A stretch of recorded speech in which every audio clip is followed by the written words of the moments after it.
Saudamos a todos com a paz do Senhor Jesus Cristo, dando continuidade à reflexão que está tendo como por base o Salmo 23. A gente tinha compartilhado alguma coisa a respeito do versículo 1, do 2, do 3, e agora a gente vai estar falando alguma coisa a respeito do versículo de número 4. Vamos ler todo o texto, né?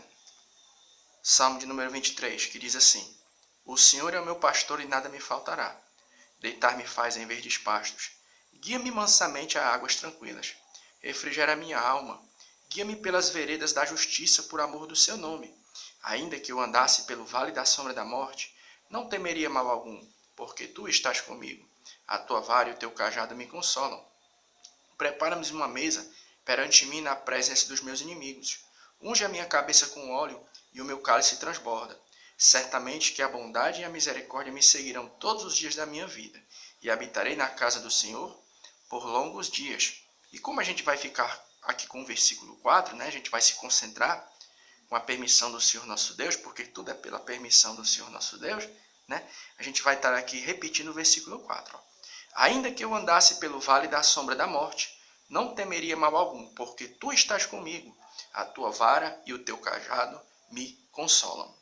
Então, no caso aqui, o que seria para começar? Vamos estar dividindo aqui esse versículo em 3 partes, mas de maneira bem rápida e objetiva, né? Então, no caso, o que seria este vale da sombra da morte, né?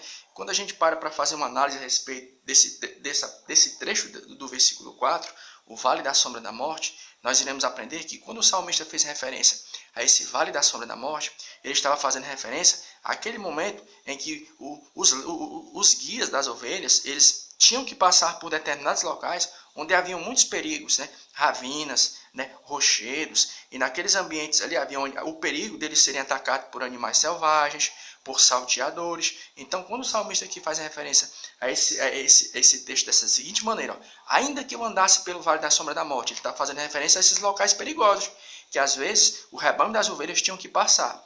Aí o que acontece, trazendo para o dia de hoje? Levando em consideração o fato de que, espiritualmente falando, nós aqui estamos no local na situação da ovelha e o pastor aqui está na situação de Deus, né? Então, no caso aqui, de que maneira a gente pode aplicar essa verdade? É que da mesma maneira que as ovelhas, os rebanhos, naqueles momentos, havia a chance, a probabilidade e a condição deles passarem por determinados tipos de perigo, assim eu e você também, todos os dias, né? Nós estamos também, a partir do momento que você toma um posicionamento no que é concernente à pessoa de Jesus Cristo, a mensagem do Evangelho, vocês também estão sujeitos a passar por determinadas situações perigosas, né?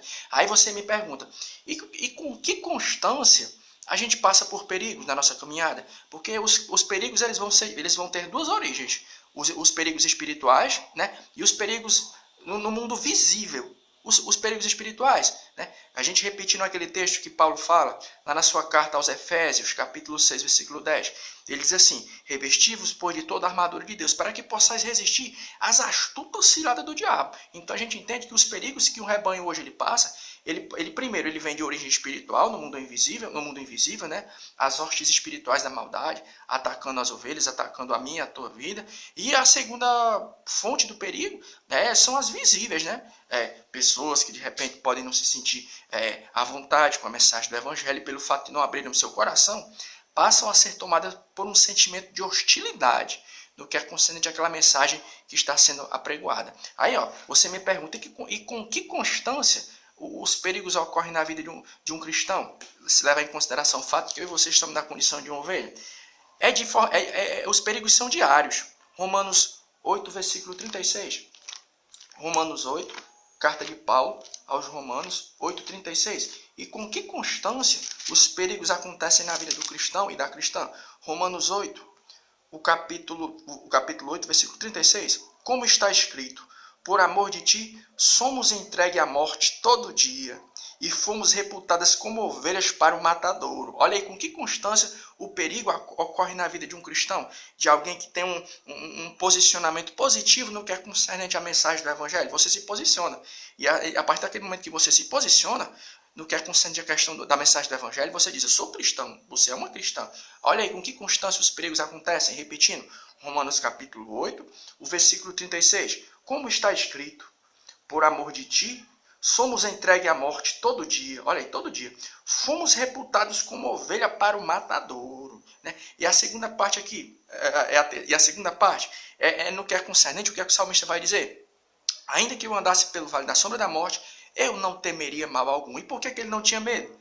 Não pelo fato dele se achar uma pessoa forte, mas é pelo fato dele estar o quê? Dele estar ali usufruindo da presença do Senhor nosso Deus. Quando tu vai lá para o capítulo 17, versículo 5 do livro do profeta Jeremias, Jeremias vai dizer assim, ó, capítulo 17, versículo 5, maldito o homem que confia no homem.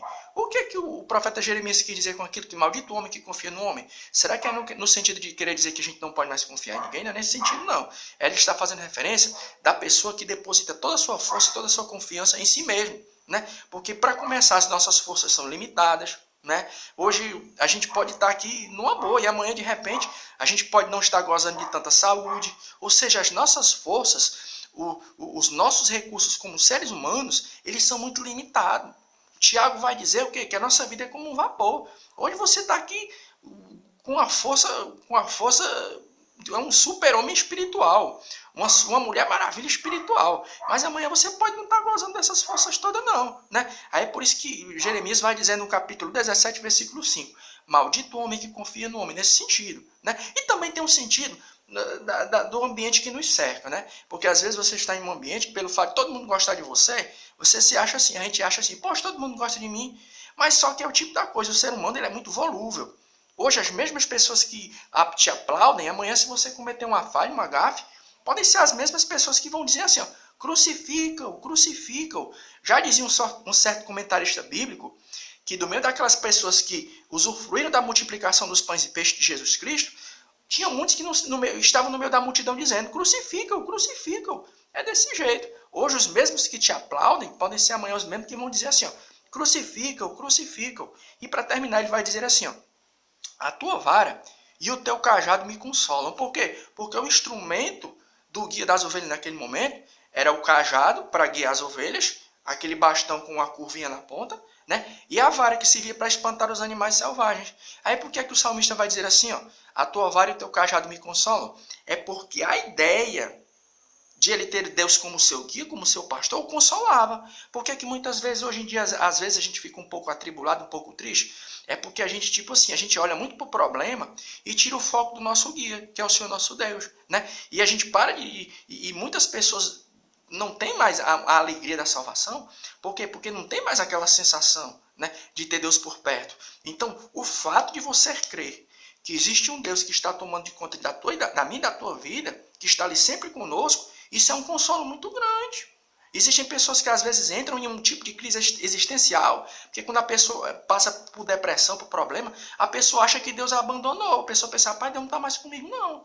Então o fato de você crer, você continuar crendo que você tem Deus como guia, isso é um consolo muito grande. E as Escrituras Sagradas, elas nos dão algum tipo de garantia no que é concernente isso? Dão sim. Mateus capítulo 28, versículo 20, Jesus vai dizer assim, ó, onde estiver 2 ou 3 em meu nome, aí eu estou no meio. É uma garantia de que o Senhor nosso Deus ele está comigo e contigo. E a segunda qual é? Mateus capítulo 18, versículo 20. Jesus vai dizer assim, eis que estou convosco até a consumação dos séculos. Né? Então que Deus em Cristo, ele continue abençoando a minha e a tua vida, que essa semana está começando agora, né? E que Deus em Cristo ele continue nos abençoando pela sua infinita misericórdia. E amém.